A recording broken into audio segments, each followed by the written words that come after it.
Hello, I'm Sue Dearden and I'm a solicitor specialising in health and safety at Finch Consulting. And with me today is Melvin Sandell, who we call Flip, who is a ex-principal HSE inspector. So he's going to give us some of the prosecution perspective to our discussion, which is part of our series of talks and articles for the board, for directors, to help give an overview of health and safety requirements. And today we're talking about work at height. Work at height regulations 2005 require businesses to prevent death and injury caused by a fall from height, which is still one of the biggest causes of death and serious injury in the workplace.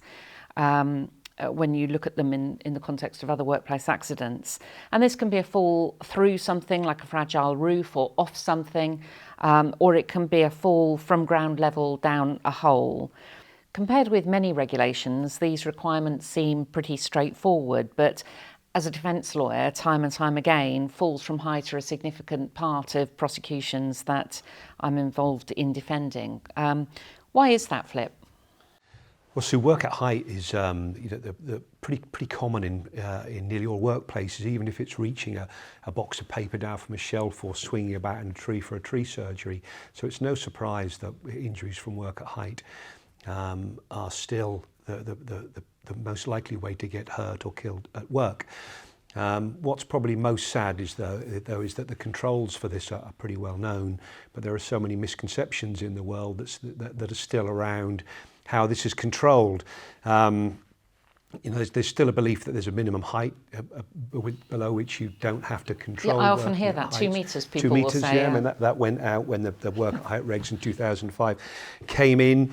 Short duration work doesn't seem to count, although it's nearly always short duration work that has the greatest number of accidents.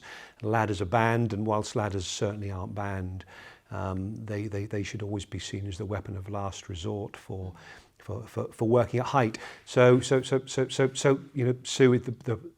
truth of it is that there's so much work at height in workplaces, and it's so easy to forget to control it, and people hurt themselves from falling from very small distances, very low distances sometimes. Yeah, you mentioned work of short duration. Do you need a written risk assessment for that? A written risk assessment will be required, Sue, if you employ 5 or more people.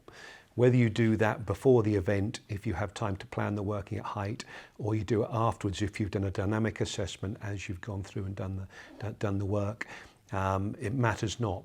Okay.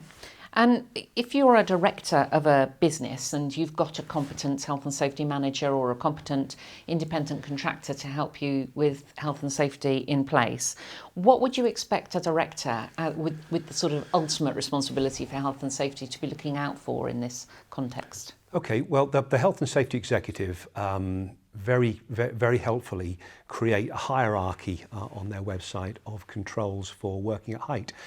Very simple, and essentially it is, if possible, unless you have to do the work at height, don't do the work at height. So don't send anybody up there to be in a position of risk.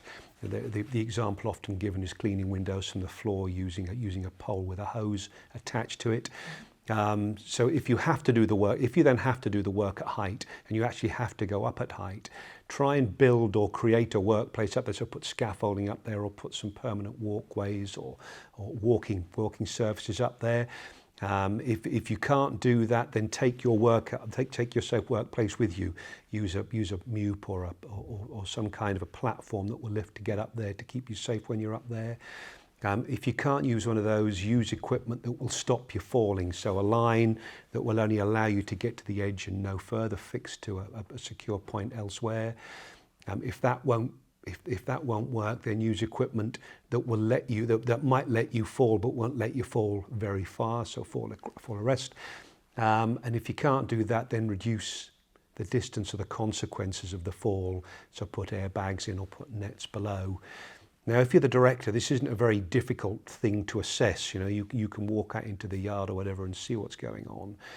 And this is the hierarchy the HSE or the local authority will judge you against for your planning, for your risk assessment, and to judge you on post any accident.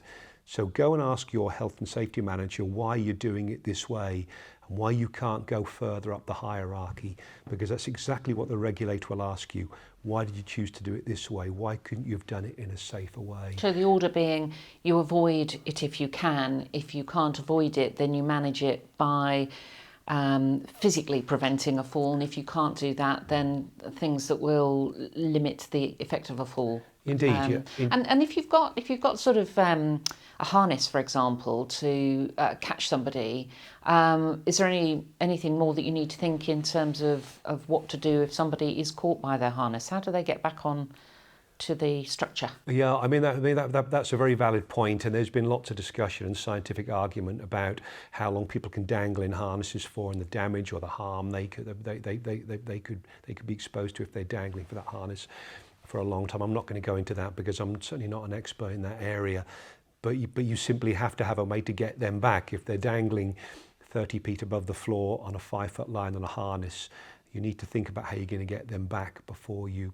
allow them to get into that situation. And I've said this before, and I'll say it again: if you have a good health and safety manager as a director, then they shouldn't be bothered if you challenge them. You know, being challenged about what they're doing is part of what ensures you're doing the right thing. Yeah, I think that's a very good point. Yeah, and that challenge encourages the health and safety manager to be at their best all the time, because they know you as a director are going to exercise your responsibilities and your liabilities properly and thoroughly, and it keeps them on their toes. Mm-hmm. And as I say, if you have a good health and safety manager, they should welcome that and not resent it. Easy to get right, easy to get wrong, and as a director, you have an obligation to pick up when people get things wrong and to correct them, and not to accept bad practice. So a little bit of knowledge in this area is very useful. I agree. You know, falling from heights, low heights and low heights and sort of high heights is the largest cause of accidents, death and serious injury in the workplace. The controls are well known, and the controls can be managed, and the controls can be put in place at little or no cost. The regulator has very little sympathy with employers and directors that don't control, you know, such an obvious risk. Thank you very much.